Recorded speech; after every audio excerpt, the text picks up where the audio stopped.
मकर ध्वज जी के पोते, उनका नाम था जेठी ध्वज। जेठी ध्वज। हाँ, तो जेठी ध्वज के जो वंशज हुए वो गुजरात के जेठवा राजपूत, जेठवा क्षत्रिय जो है कम्युनिटी है, जेठवा क्षत्रिय। हाँ, तो वो लीनिएज में आते हैं।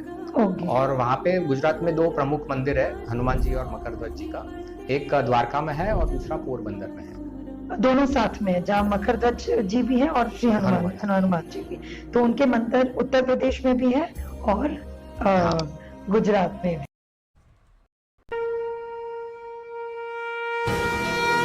ஹாய் குட்டீஸ், வெல்கம் பேக் டு அவர் குட்டி ஸ்டோரிஸ். நம்ம இது வரைக்கும் ராமாயண கதைகள் எல்லாம் கேட்டோம். ரத்னாகர் வால்மீகி ஆனதை பற்றியும் கேட்டோம் இல்லையா? என்ன இவங்க ராமாயணம் ரத்னாகர் இதையும் சொல்கிறாங்க அப்படின்னு நினைக்கிறீங்களா?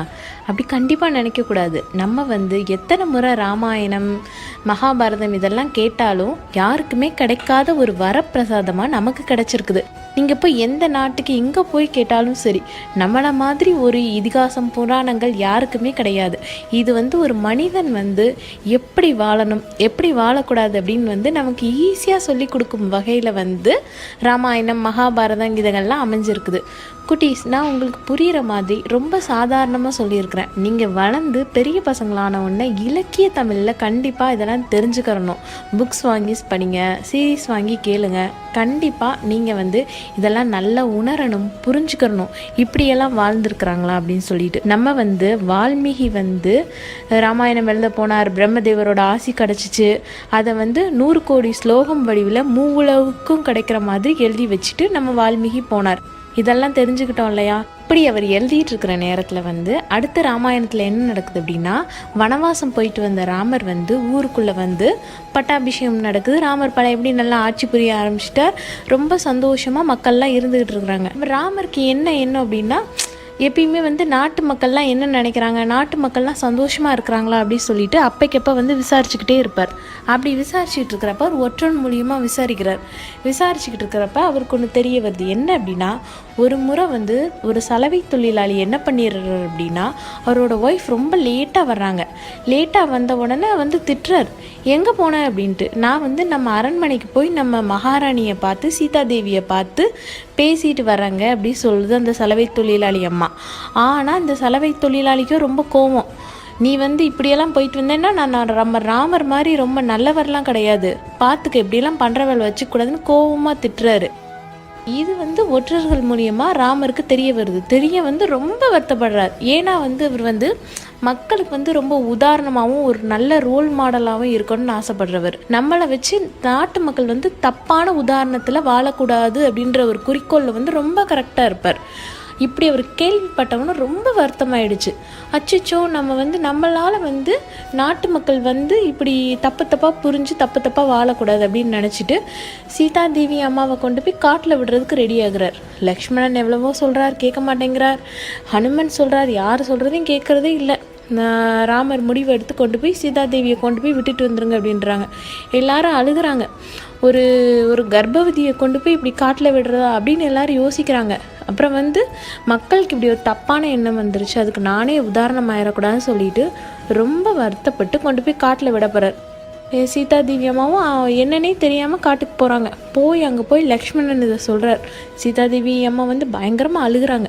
அழுது சரின்னு சொல்லிட்டு அவங்க மனசை தேய்ச்சிட்டு அவங்களே காட்டுக்கு போக ரெடி ஆகுறாங்க. அந்த நேரத்தில் அவங்க அவ்வளோ ஒரு புனிதவதியாக இருந்தவொடனே பூமாதேவியே வருது.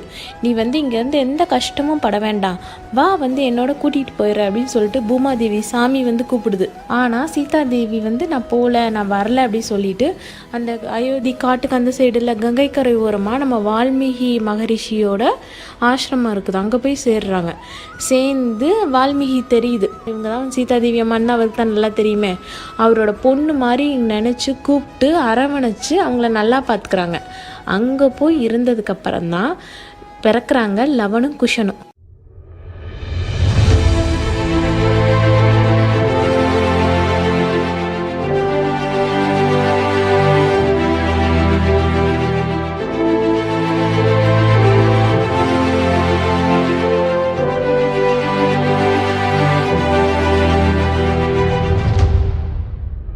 ராமர் சீதாவோட பசங்க குஷனும் லவனும் பிறக்கிறாங்க. பிறந்து அவங்கள வந்து ரொம்ப ரொம்ப அற்புதமாக எல்லா விதமான கலைகளும் சொல்லி கொடுத்து ரொம்ப அழகாக நம்ம சீதாதேவி வளர்க்குறாங்க.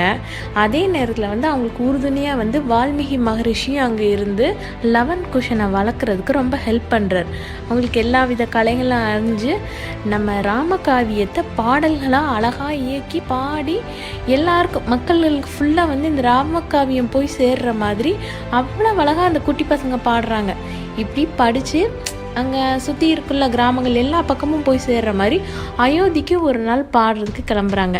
அவங்க மம்மிக்கு தெரிஞ்சு ரொம்ப சந்தோஷப்பட்டு அனுப்பிச்சி விட்றாங்க. வால்மீகி முனிவரும் போய் பாடிட்டு வாங்க அப்படி சொல்கிறாங்க. போய் பாடிட்டு வாங்க, யார்கிட்டையும் வந்து எந்த வித பொருள் எதுவுமே வாங்கிட்டு வரக்கூடாது அப்படின்னு வந்து ஸ்ட்ரிக்டாக அவங்க மம்மி வந்து உத்தரவு போட்டு அனுப்புகிறாங்க. இவங்களும் ரொம்ப சந்தோஷமாக நகரப்புறத்தில் போய் ராம புராணங்களை படிக்க போகிறாங்க. ராமர் எப்படி பிறந்தார், புத்திர காமேஷ்டி யாகம் பண்ணி பாயசம் கிடச்சி அதில் தான் ராமர் பிறந்தார். அந்த கதைகளை எல்லாம் வந்து பாடல்களாகவே இந்த லவனும் குஷனும் படிச்சுட்டு இருந்துருக்குறாங்க. இது எங்கே படிச்சுட்டு இருக்கிறாங்க அப்படின்னா அயோத்தியில் வந்து அங்காள பரமேஸ்வரின்னு ஒரு கோவிலுக்கு பக்கத்தில் நின்று படிச்சுக்கிட்டு இருக்கிறாங்க. இதை கேட்டு அரண்மனையில் உள்ள பணியாட்கள் வேலையாட்கள் இருக்கிறாங்க இல்லையா, அவங்கெல்லாம் வந்து அரண்மனைக்கு வந்து கௌசல்யா சுமித்ரை கையை கிட்டக்க சொல்கிறாங்க. அவங்க கேட்டு ரொம்ப சந்தோஷப்பட்டு உடனே வந்து அந்த பசங்களை இங்கே கூட்டிகிட்டு வாங்க, நம்மளும் கேட்போம் அப்படின்னு சொல்லி அந்த பாடல்கள் எல்லாம் படிக்க சொல்லி கேட்குறாங்க. இவங்கெல்லாம் வந்து இவங்களோட கிராண்ட் மதர்ஸ் தானே, இதுதான் தன்னோட பேரன்னே தெரியாமல் ரொம்ப சந்தோஷப்படுறாங்க. இப்படி சந்தோஷப்பட்டு அந்த பாடல்களை கேட்டுட்டு இருக்கையில் அங்கேருந்து ராமர் வர்றார். ராமர்கிட்டையும் இந்த பாடல்களை எல்லாம் படித்து பார்த்துட்டு இந்த பசங்களுக்கு இதுதான் நம்ம டேடின்னு தெரியாமல் இது ராமரை பார்த்த சந்தோஷத்தில் பயங்கர சந்தோஷப்படுறாங்க. சந்தோஷப்பட்டு அதே நேரத்தில் எங்களுக்கு ஒரே ஒரு முறை வந்து சீதாதேவி அம்மாவை காமிங்க, நாங்கள் பார்த்து சந்தோஷப்படுறோன்னு கேட்குறாங்க. இதை கேட்ட ராமருக்கு வந்து பயங்கர வருத்தமாயிருச்சு. வருத்தமாகி அந்த பசங்களுக்கு பதிலே சொல்லாமல் போயிடுறார். இவங்களோட கிராண்ட் மதர்ஸ் இருக்கிறாங்க இல்லையா, அவங்க வந்து அந்த இடத்துல வந்து இந்த நடந்த பிரச்சனையை சொல்லி கர்ப்பவதியாக இருக்கிற சீதாதேவியை கொண்டு போய் வனத்தில் விட்டுட்டாங்கன்னு எல்லாம் சொன்னோன்னே இந்த பசங்களுக்கு வந்து ராமரை பார்த்தோன்னே பயங்கர கோபம் வந்துருச்சு. இப்படி ஒரு அரக்க குணம் படைச்சவரா, நாங்கள் வந்து இவரை ரொம்ப நல்லவர் நினைச்சோமே அப்படி திட்டிக்கிட்டே ஆசிரமத்துக்கு போகிறாங்க. ஆசிரமத்துக்கு போய் அவங்க மம்மிகிட்ட போய் சொல்லி சத்தம் போடுறாங்க, ராமரை நாங்கள் போற்றி பாட்டு படிச்சுக்கிட்டு இருக்கிறோம், ஆனால் வந்து அவங்க ஒய்ஃபையே கொண்டு போய் இவர் வந்து காட்டில் விட்டுருக்குறாரு, இதெல்லாம் நாங்கள் ஒத்துக்கவே மாட்டோம் அப்படி இப்படின்னு ரொம்ப சத்தம் போட்டோன்னே அவங்களுக்கு ரொம்ப வருத்தமாயிடுச்சு. இன்னும் இப்படி பசங்க இப்படி பேசுகிறாங்கன்னு சொல்லிட்டு அப்படிலாம் பேசக்கூடாது சொல்லிட்டு பசங்கள்கிட்டயே கோவிச்சுட்டாங்க. இந்த இடத்துல வந்து லவனுக்கும் குஷனுக்கும் சீதாதேவி அம்மாவுக்கும் பாதுகாப்பாக ஹனுமன் வந்து அவங்களோடவே இந்த ஆசிரமத்தில் இருக்கிறார். ஏதோ பணியாள் மாதிரி இருக்கு. பசங்களுக்கு வந்து உறுதுணையாக இருந்துட்டு இருக்கிறாங்க. அவங்க மம்மி வேற கோவிச்சுட்டு உள்ள போயிட்டாங்க இல்லையா, எல்லாரும் 3 பேர் சேர்ந்து அவங்க மம்மியை சமாதானப்படுத்துகிறாங்க. ஒரு வழியாக அவங்க மம்மி சமாதானம் ஆயிடுறாங்க. ஆனால் வந்து காட்டுக்கு சீதாதேவி வந்து ஆசிரமத்துக்கு வந்ததுக்கப்புறம் நாட்டு மக்கள்லாம் சந்தோஷமாகவே இல்லை, ரொம்ப வருத்தமாக இருந்திருக்கிறாங்க. நாட்டில் எந்த விதமான மன நிம்மதியே இல்லாமல் இருக்கிறாங்கன்ட்டு மக்கள் எல்லாம் போய் அரசர்கிட்ட போய் முறையிடுறாங்க. என்னன்னே தெரில, சீதாதேவி அம்மா இல்லாத இடத்துல வந்து இந்த நாட்டில் வந்து எங்களுக்கு நிம்மதியே இல்லை, எப்படியாவது எங்களுக்கு நிம்மதியை நீங்கள் தான் கொடுக்கணும்னு கேட்டோன்னே அங்கே வந்து வசிஷ்ட வாமதேவ ரிஷியேஷிங்க மாமுனிகள்லாம் வந்து என்ன செய்கிறாங்க அப்படின்னா வந்து ராஜாவுக்கு வந்து அட்வைஸ் கொடுக்குறாங்க.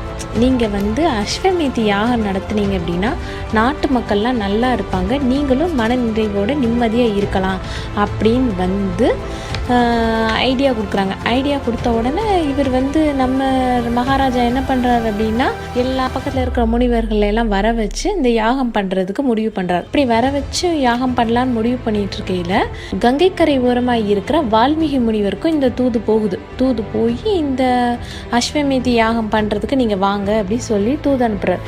இதை கேட்ட நம்ம சீதாதேவிக்கு பயங்கர அதிர்ச்சி. ஏன்னா இந்த யாகம் பண்ணணும் அப்படின்னா வந்து ஹஸ்பண்ட் அண்ட் ஒய்ஃப் 2 பேரும் சேர்ந்து தான் அந்த யாகம் பண்ண முடியும். ஆனால் சீதாதேவி அம்மாவுக்கு பயங்கர கவலை, நம்ம இல்லாமல் இவர் எப்படி பண்ணுவார் அப்படின்னு சொல்லிட்டு பயங்கரமாக வருத்தமாக அவங்க உட்காந்துட்டு இருக்கிறப்ப ராஜா செகண்ட் மேரேஜ் பண்ணிட்டாரோ என்னமோன்ட்டு சீதாதேவிக்கு ஒரு சின்ன பயம் வந்துச்சு. நம்ம வால்மீகி முனிவர் வந்து சீதாதேவி தாயார் வந்து ரொம்ப வருத்தப்படுறாங்கன்றதை தெரிஞ்சு அப்பமே வந்து லைவ் டெலிகாஸ்ட்லாம் பண்ணியிருக்கிறார். போய் இங்கே இருந்துக்கிட்டே நீ போய் பார்த்துட்டு வா மகளே அப்படின்னு சொல்லிட்டு லைவ் டெலிகாஸ்ட்லாம் பண்ணியிருக்கிறார். இவங்க இங்கே இருந்துக்கிட்டே மணக்கண்ணில் எல்லாத்தையும் பார்க்குறாங்க. போனால் நாட்டு மக்கள் எல்லாம் சேர்ந்து வந்து தன்னோட கை காலெல்லாம் போட்டிருக்கிற ஜுவல்ஸ், அவங்க வீட்டில் இருக்க ஜுவல்ஸ் எல்லாம் எடுத்து கொடுத்து சீதாதேவி அம்மாவை ஒரு சிலையாக வடிவமைச்சு அந்த யாகத்தில் நம்ம ராமர் பக்கத்தில் உட்கார்றதுக்கு ரெடி பண்ணி வச்சுருக்குறாங்க. இதை பார்த்துட்டு பயங்கர சந்தோஷம். பார்த்துட்டு வந்துடுறாங்க. வந்துட்டு வால்மீகிட்ட ரொம்ப வருத்தப்படுறாங்க. அச்சோ, நான் வந்து ராமரை ஒரு நிமிஷம் இப்படி நினச்சிட்டேனே, இது ரொம்ப தப்பாச்சு அப்படின்னு ரொம்ப வருத்தப்படுறாங்க. அதுக்கு வால்மீகி முனிவராக சொல்கிறார் வந்து, நம்ம தெரிஞ்சு தப்பு பண்ணுறப்ப தப்பு தான், ஆனால் நம்ம தெரியாமல் தப்பு பண்ணுறப்ப அது தப்பே கிடையாது, விடுமா, இது ஒரு பிரச்சனை இல்லை, விடு தாயே அப்படின்னு சொல்கிறாரு. இருந்தாலும் வந்து சீதாதேவி அம்மாவுக்கு வந்து இது தாங்கவே முடியல. நம்ம இப்படி ஒரு தப்பு பண்ணிட்டோமே, இதுக்கு கண்டிப்பாக வந்து நம்ம ஒரு பிராயச்சித்தம் பண்ணியே ஆகணும்னு சொல்லிட்டு நம்ம வால்மீகி முனிவர்கிட்ட கேட்குறாங்க. அதுக்கு வந்து வால்மீகி முனிவர் சொல்கிறாரு, உலக மாதா ஜெகதீஸ்வரி ஆகிய ஸ்ரீ லலிதாம்பிகை விரதம் இருக்குமாறு அறிவுறுத்துறார். அந்த விரதம் வந்து 11 நாள் டே அண்ட் நைட் வந்து ரொம்ப ஸ்ட்ரிக்டாக இருக்கணும். அந்த விரதத்தப்போ வந்து 100 தாமரைகள் இதழ்களை வச்சு வந்து இந்த பூஜையை நீ நிறைவேற்றணும். எவ்வளோ பெரிய கஷ்டம் வந்தாலும் அந்த விரதத்துலேருந்து நீ எந்திரிக்கக்கூடாதுன்னு சொல்லிட்டு வான் பண்ணுறார். இந்த அம்மாவுக்கும் ரொம்ப கவலை. இந்த விரதத்தை வந்து நம்ம கண்டிப்பாக இருந்துடணும், நம்ம இப்படி தப்பாக நினச்சிட்டோமே, ஆனால் வந்து டெய்லி நம்ம வந்து 100 தாமரைக்கு நம்ம எங்கே போகிறது அப்படின்னு ரொம்ப யோசித்து கவலைப்படுறப்ப வந்து ஹனுமன் வந்து மாறு வேஷத்தில் அங்கே இருக்கிறார் இல்லையா, அவர் சொல்கிறார், கவலைப்படாதீங்க, நான் உங்களுக்கு வந்து தாமரையெல்லாம் டெய்லி கொண்டு வந்து கொடுத்துட்றேன்னு. லவனுக்கும் குஷனுக்கும் பயங்கர சந்தோஷம். நாங்களும் வரோம், நாங்களும் செய்கிறோம் அப்படின்றாங்க. அந்த இடத்துல நம்ம வால்மீகி முனிவர் சொல்கிறார் வந்து, அவர் வந்து தாமரை இதழ்கள்லாம் பறிச்சுட்டு வந்து தரட்டும், ஆனால் நான் உங்களுக்கு ஒரு முக்கியமான வேலை கொடுக்குறேன் அப்படின்னு சொல்லிட்டு லவன்ட்டையும் குஷன்ட்டையும் சொல்கிறார். இப்படி ஒரு பக்கம் நடந்துகிட்டு இருக்கிறப்ப வந்து அங்கே அஸ்வமேதி யாகம் நடத்துறதுக்கு ரொம்ப வேலை மும்முரமாக போய்கிட்டு இருக்குது. அஸ்வமேதி யாகமும் நடத்திடுறாங்க. நாட்டு மக்கள்லாம் நல்லா இருக்கிறதுக்காண்டி அஸ்வமேதி யாகமும் நடத்தி அஸ்வ யாத்திரான்னு சொல்லிட்டு ஒரு குதிரையை வந்து நியமிக்கிறாங்க. அந்த குதிரையோட பேர் வந்து பஞ்சகல்யாணி. அதாவது வந்து இந்த குதிரை வந்து இந்த நாடு ஃபுல்லாக எங்கெங்கே போய் நிற்கிதோ வந்து அது ஃபுல்லாக ராமராஜ்யத்துக்கு கட்டுப்படுது. அந்த நாட்டெல்லாம் நம்ம செல்வம் செழிப்பாக நல்லா வச்சுக்கணும்னு சொல்லி ஒரு தீர்மானம் எடுத்து குதிரைக்கு பட்டம் எல்லாம் கட்டி இது வந்து அரசரோட குதிரைன்னு சொல்லி அறிவிச்சு எல்லா பக்கமும் அனுப்பிச்சி விட்றாங்க. அந்த குதிரை போய் எங்கெல்லாம் கால் வைக்கிதோ வந்து அதெல்லாம் ராமரோட கட்டுப்பாட்டுக்கு வந்துருமா. அந்த நகரத்தெல்லாம் ராமர் பார்த்துக்கணுன்ற மாதிரி அமைச்சு இதுக்கு வந்து லக்ஷ்மணனை வந்து பொறுப்பாக போடுறாங்க. நீ வந்து இதை மேற்கொண்டு இதை கவனிச்சுக்க அப்படின்னு சொல்லிட்டு இந்த குதிரையும் எல்லா பக்கமும் போயிட்டு கங்கைக்கரை ஓரமாக அமைஞ்சிருக்கிற ஆசிரமம் ஓரமாக போய் இந்த குதிரை வந்து இந்த பசங்கள்லாம் பூஜைக்கு யாகத்துக்கெல்லாம் எடுத்து வச்சு இந்த பழத்துகள் எல்லாம் போய் மிதிச்சிருது. மிதிச்ச உடனே அந்த இடத்துல யார் இருக்கிறாங்க, லவனும் குஷனும் இருக்கிறாங்க. அவங்களுக்கு பயங்கர கோபம், இப்படி ஒரு குதிரை வந்து இப்படி மிதிச்சிடுச்சு அப்படின்னு சொல்லிட்டு அந்த குதிரை கிட்ட பக்கத்தில் வந்து படிக்கிறாங்க வந்து இது வந்து அயோத்தி மகாராஜாவோட குதிரை அப்படின்னு சொல்லிட்டு அவங்களுக்கு ஏற்கனவே மனசுக்குள்ள ஒரு குட்டி கோபம் இருக்குது. சீதாதேவி அம்மாவை இப்படி அனுப்பிச்சி வச்சுட்டாரேன்ற ஒரு குட்டி கோபத்தில் இவர் குதிரை அப்படின்னா எல்லா பக்கமும் வரலாமா அப்படின்னு சொல்லிட்டு இதை நம்ம தட்டி கேட்கணும்னு சொல்லிட்டு அந்த குதிரையை பிடிச்சி வச்சுக்கிறாங்க. பிடிச்சி வச்சுக்கிட்டா அந்த குதிரையை மீட்டிட்டு போகிறதுக்கு படை வீரர்கள்லாம் வர்றாங்க. படை வீரர்கள்ட்டெல்லாம் சண்டை போட்டு அனுப்பி வச்சிடுறாங்க இந்த 2 பசங்களும். அதுக்கப்புறம் இவர் வர்றார், நம்ம லக்ஷ்மணன் வர்றார். அவர்கிட்டையும் கொடுக்க மாட்டேன்னு சொல்லிட்டு என்னென்னமோ அவர் வந்து நெருப்பு அனுப்பிச்சா இவங்க வந்து நீர் அனுப்புகிறாங்க. இப்படி மாற்றி மாற்றி அம்பு விட்டு அவரையும் மயக்கடிச்சு அந்த இடத்துல விழ வச்சிடுறாங்க. இதை வந்து ராமருக்கு தெரிய வருது. தெரிய வந்து ஏன் இப்படி பண்ணுறாங்க, ஒரு குட்டி பசங்க மேலே போய் நம்ம போய் போர் தொடுக்கிறதா அப்படி சொல்லிட்டு வேறு வழி இல்லை அப்படி சொல்லிட்டு வர்றார். வந்து அந்த பசங்க கிட்ட அன்பாக பேசுகிறார். ஏன்பா இப்படி பண்ணுறீங்க, இப்படிலாம் பண்ணக்கூடாது அப்படின்னா நாங்கள் அப்படி தான் பண்ணுவோம். இந்த பசங்க அவர்கிட்டையுமே வந்து ரொம்ப துணிச்சலோடு அந்த 2 பசங்களும் பேசுகிறாங்க. உடனே ராமருக்கு ஒரே ஆச்சரியம், நீங்கள் தானே வந்து ராமாயண காவிய கதைகள்லாம் வந்து சொன்னது, நீங்கள் இப்படி நடந்துக்கலாம்ப்பான்னு ரொம்ப தன்மையாக கேட்குறாரு.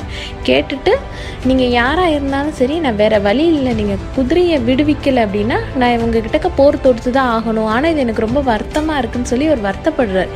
இப்படி ஒரு பக்கம் நடந்துட்டு இருக்கிறப்ப தாமரை இதழில் பறிச்சுட்டு வர்றதுக்கு ஹனுமன் போனார் இல்லையா, அந்த ஹனுமன் வந்து பார்த்துடுறார். காட்டு பகுதியில் இப்படி ஒரு சண்டை நடக்கிறத பார்த்துட்டு வேகமாக வந்து நம்ம சீதாதேவி தாயார்கிட்ட போய் சொல்ல வர்றார். அம்மா வாங்க, இப்படி ஒரு தப்பு நடந்துச்சுன்னு போய் அவர் இந்த மாதிரி குட்டி பையன் மாதிரி போகாமல் டக்குன்னு அவசரத்தில் அவரோட ஹனுமன் மாதிரியே போயிடுறார். போய் சொன்ன உடனே சீதாதேவி அம்மாவுக்கு பயங்கர ஆச்சரியம். ஹனுமன் நீ எங்கே இங்கே அப்படி கேட்டுட்டு இப்படி ஒரு பிரச்சனை நடக்குதுன்னு சொல்கிறாரு. அங்கே வந்து சீதாதேவி அம்மாவுக்கு உதவியாக இருக்கிறாங்கல்ல, அவங்கெல்லாம் தடுக்கிறாங்க. நீங்கள் வந்து இந்த பூஜையை கம்ப்ளீட் பண்ணாமல் எங்கேயும் போகக்கூடாதுமா அப்படிங்கிறாங்க.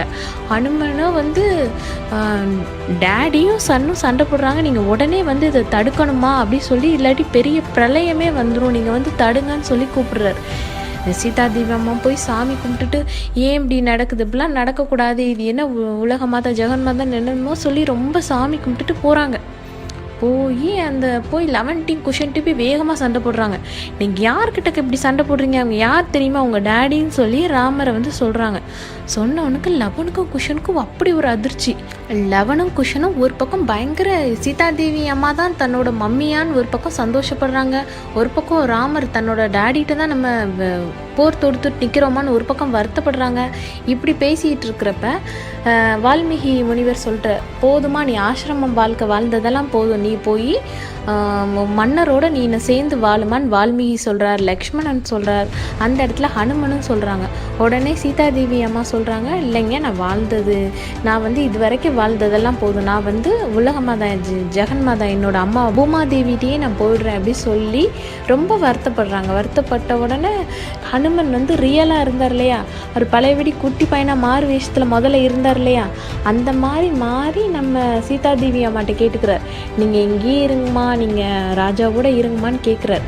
உடனே ஹனுமன்கிட்ட வந்து ஆசி வழங்குறாங்க, உனக்கு வந்து ராம பக்தி சாம்ராஜ்யமோ லவனுக்கும் குஷனுக்கு வந்து ராமராஜ்யம்னு சொல்லிட்டு வாழ்த்திட்டு அவங்க கையெடுத்து கும்பிட்டு பூமாதேவிகிட்டே போயிடுறாங்க.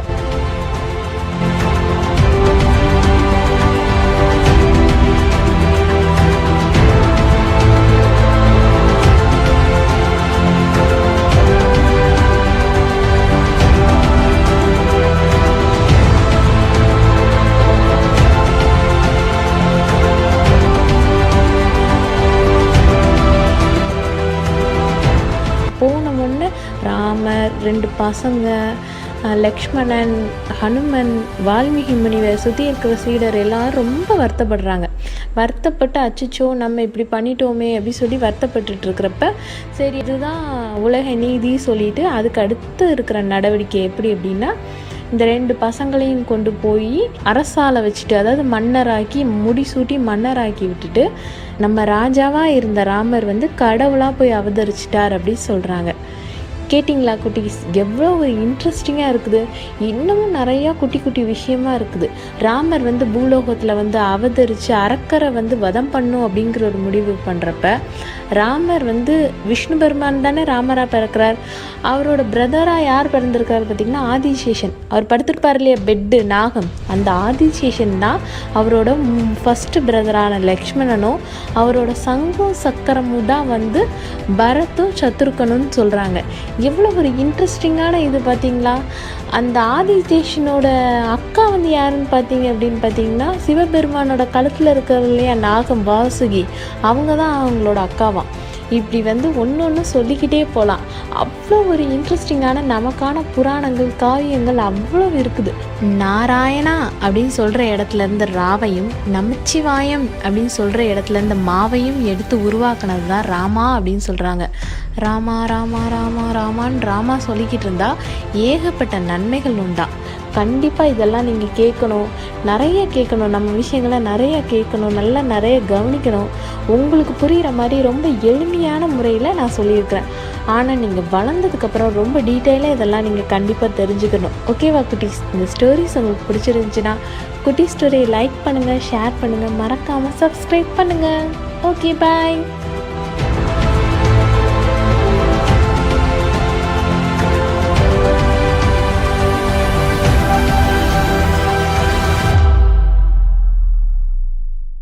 In the Ramayana, Love and Kush became rulers after their father Rama and founded the cities of Lavapuri, modern-day Lahore, and Kusha, Kaysar.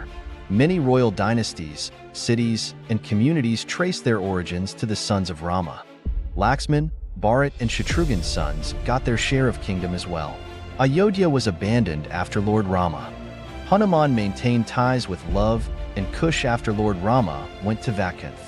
He protected them from some demons who wanted to take advantage of the situation that Ram was not around. Those demons were all killed by Hanuman. Kush's descendants ruled 3 regions viz. Ayodhya, Kushavati, present-day Kushinagar of Uttar Pradesh state, and Dakshinakoshala, present-day Kosala near Bilaspur in Chhattisgarh state. God Rama's other son Lava ruled North Koshala, whose capital was the city of Shravasti. It is also believed that the descendants of Lava founded the ancient city of Lavpur or Lavur, the present-day Lahore in Pakistan. Even today, there is an empty lava temple inside the ancient Lahore fort. In Ikshvaka dynasty, Lord Rama was the 81st king, followed by Kusha. Afterwards, his dynasty had important kings like Brihapalam, 117th king, who was slayed by Abhimanyu in Mahabharata War in 3138 BCE. Siddharth or Gautam Buddha, 141th king, and journey ends with King Samitra, serving as 146th king, 363 BCE. Sumitra was defeated by the powerful emperor Mahapadmananda of Magadha, marking the end of his reign, but he was not killed and instead fled to Rohtas, a region in present-day Bihar.